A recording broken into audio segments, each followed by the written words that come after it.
মন্দোদরী ছিলেন অসুরদের রাজা মায়াসুর এবং অপ্সরা হেমার কন্যা। তিনি রাবণকে বিয়ে করেন এবং 3টি পুত্রের জন্ম দেন: মেঘনাদ, অতিকায়া এবং অক্ষয় কুমার। কিছু রামায়ণ রূপান্তর অনুসারে মন্দোদরী রামের স্ত্রী সীতারও মা ছিলেন। এইটুকুই ব্যাস। রামায়ণে লঙ্কার রানীর সম্পর্কে খুব কমই লেখা হয়। তাহলে তিনি কে ছিলেন, কি তার আসল পরিচয়? পূর্বজন্ম থেকে এ জন্মে মন্দোদরীর রূপান্তর, এই সম্বন্ধে আজকে আমরা জানব এই ভিডিওটির সাহায্যে। রামায়ণের মূল যে চরিত্রগুলি অর্থাৎ রাম, সীতা, লক্ষ্মণ, রাবণ, হনুমান, এদের কথা তো আমরা সবাই জানি, কিন্তু অনেক সময় রামায়ণের মূল কাহিনীর আড়ালে ঢাকা পড়ে যায় আরও কিছু উল্লেখযোগ্য চরিত্র। তেমনই একজন হলেন রাবণের পত্নী মন্দোদরী। লঙ্কেশ্বর রাবণের মতন প্রতাপশালী ও অহংকারী স্বামী থাকা সত্ত্বেও নিজস্ব চিন্তাভাবনা ও মত প্রকাশের ক্ষমতা ছিল রানী মন্দোদরীর। প্রথম থেকেই সীতাহরণের তীব্র প্রতিবাদ করেছিলেন তিনি।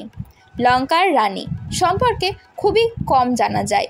রাবণের স্ত্রী হওয়া ছাড়াও আরও একটি উল্লেখযোগ্য পরিচয় রয়েছে মন্দোদরীর।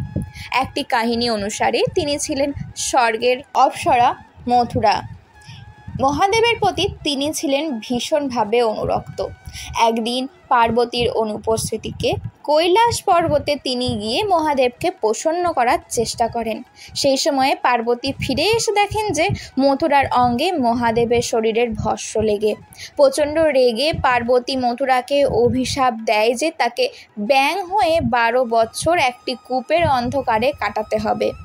12 বছর অসহ্য যন্ত্রণা ভোগ করার পর একদিন মথুরা নিজের কষ্টের কথা ভেবে কূপের ভেতরে বসে কাঁদছিলেন।